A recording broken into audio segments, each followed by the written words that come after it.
I'm Nick Edwards, and I'm going to be your guide today. We are holding a workshop here, and that involves work. We're very keen to get you properly engaged and enthused and involved. This is not a talking shop, although there will be a little bit of talking going on.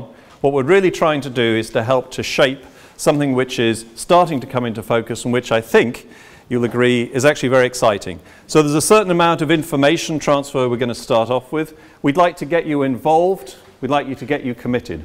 Now, what's the difference between involvement and commitment? I always think bacon and eggs is the right way of thinking about this. Because with bacon and eggs, the chicken is involved, but the pig is actually committed. What we'd like to do today is spend about 40 minutes or so communicating to you the background of what this initiative is all about, to make sure everybody knows what this AHSN is positioned and trying to do, and then to split up into groups. And we have 10 groups, and we will sort out logistics when we come to that. We've got some breakout rooms. That's where the real work is going to take place, where we start to get to grips with what's going to happen within each of these specialty areas. And we've tried to split people up into groups where it makes sense because that's their interest, and where perhaps we've got 2 people from a particular institution, we've separated off, and we've occasionally thought, well, that person would actually be quite interesting to put into that group to stimulate the group. So apologies if you end up in a group that isn't exactly the group that you would have preferred. But trust me, we did actually think about this, and I think that there are many people that could contribute to multiple groups. Then we want to come back and have a brief report back. And in order to manage a group of this size, where we're going to have 10 breakouts, we're going to try and keep that very strictly to time. So only 4 or 5 minutes to come back and say, for our particular area, here are a few key insights. Now, working within the groups, we will hopefully come out with a lot more material, and that material is valuable to us, and that will be fed into the whole process of setting up the AHSN, gaining approval, and actually starting operations. And we'll tell you a little bit more about how that is going to work in a moment. For a group this size, I think we should not go through and try and introduce everyone, but there are a number of people that have been involved working on your behalf and on behalf of others in setting up and thinking about the AHSN. And perhaps if those people could just make themselves known, perhaps by standing up. We've got Chandi and I see Pavel over there. And just because I think if you know who's been engaged and involved in this, we've only got 2 people in the room. Let's have others. There we are, Lionel and Kazim. So part of what we're trying to do is to build networks and build connections between people. And I think if you, Matthew is just arriving as well. We've got Matthew as well.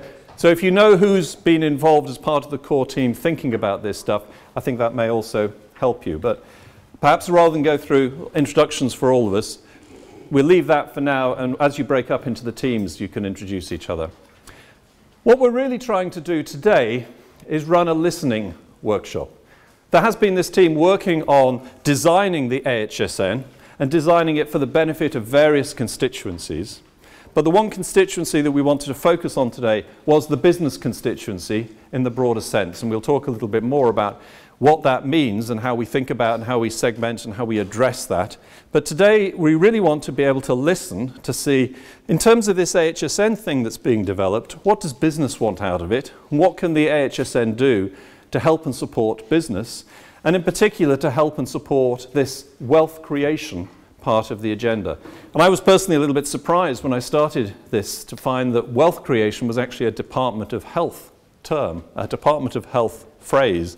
Seems to have gained some currency, and one explicit part of what the AHSN is trying to do is this wealth creation. Some of you were at a workshop we held here about 2 or 3 months ago, and the notes from that was in the briefing pack that was sent out to you. We want to build upon that. We'd like to communicate some information to you, then understand this voice of business, understand what business is looking for, and understand what the AHSN could do within each of these domains. And we will split up and do that work. We'd like to get your thoughts on the priorities for the AHSN. One of the things that's been, I think, very good about this whole AHSN setup process is the way the Department of Health has directed it, in which case they actually have not really directed it. Other than setting the broad framework, they've left each local group to figure out what could we do locally. And not only does that create some degree of flexibility and experimentation where different regions start to think about things differently, it also gives us an opportunity to create something locally which matches what we need and is designed to benefit us. And I think that flexibility means that we need to think about what would we like the AHSN to do. And we'll come back and start to give you some frameworks, but you'll see up on the wall these big charts, which are the same as what was in your pre-read, of here are a whole set of ideas of stuff that the AHSN could be doing. And what do you want us to do? Where should we be focusing our effort? Because there's clearly a huge agenda of things that it could be doing, and what we'd like you to do is there are some little stickers on the table. Go and put some stickers on, and that will help us when we look and say, here's a thing which this population, this community anyway, thinks is pretty important, where we should be focusing. And if there are things up there that don't get votes, then that will also help us to say, well, maybe we shouldn't be focusing in that particular area. So perhaps during the afternoon at some point, you could go up and do a few stickies. And then also we want to get your help in developing specific ideas and proposals for those particular areas. Let me just give you my perspective, and it's nothing more than my perspective, on the background to all of this, and I give it to you from a business, commercial, wealth creation point of view. I did this piece of work back in 2008 for the Department of Health, looking at the amount of commercial clinical research being done in the UK. That is to say, clinical trials paid for by the global pharmaceutical industry that were taking place in the UK. And what became very clear was that there'd been a very significant decline in the amount of commercial clinical research going on in the UK. In the year 2000, the UK's market share, in the sense of all the trials going on across the world, how much was taking place in the UK, market share was about 6% in 2000, and by 2006 it had fallen to 2%. In other words, there had been a very significant decline in the amount of commercial clinical research going on. That was back in 2008. Soon after that, you saw Pfizer close down Sandwich, you saw AstraZeneca close down Charnwood, and it was clear that Big Pharma was neglecting, walking away from, deprioritising the UK, which as a UK citizen was very sad to me because the UK used to have a very strong position in terms of life sciences. And I think it also provokes a much more fundamental economic question, which is really, how is the UK going to pay its way in the world? You know, we could carry on borrowing, but eventually the borrowing is going to lead to some dreadful conclusion. We could try and reopen coal mines and reopen the cotton mills, but that's not going to work. You know, we could rely upon financial services, and back in 2008 people would have said, oh, that's fine, we'll be a nation of financial service gurus. Well, that's rather collapsed.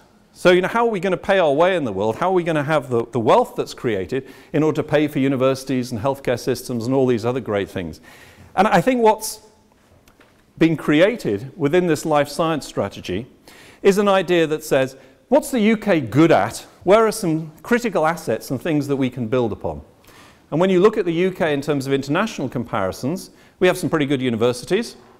We also have this very interesting way of delivering healthcare with this supposedly unified national body of the National Health Service. And we've got some good entrepreneurs and a few good businesses. Is there a way to try to bring together the universities, the NHS and businesses and start to create some real synergy and connection between them? And this is what led to the UK Life Science Strategy, launched just over a year ago, that led on to a series of subsequent programs, one of which was this Innovation, Health and Wealth, which was in a sense the NHS part of this. And that has a number of strands, one of which is the Academic Health Science Network.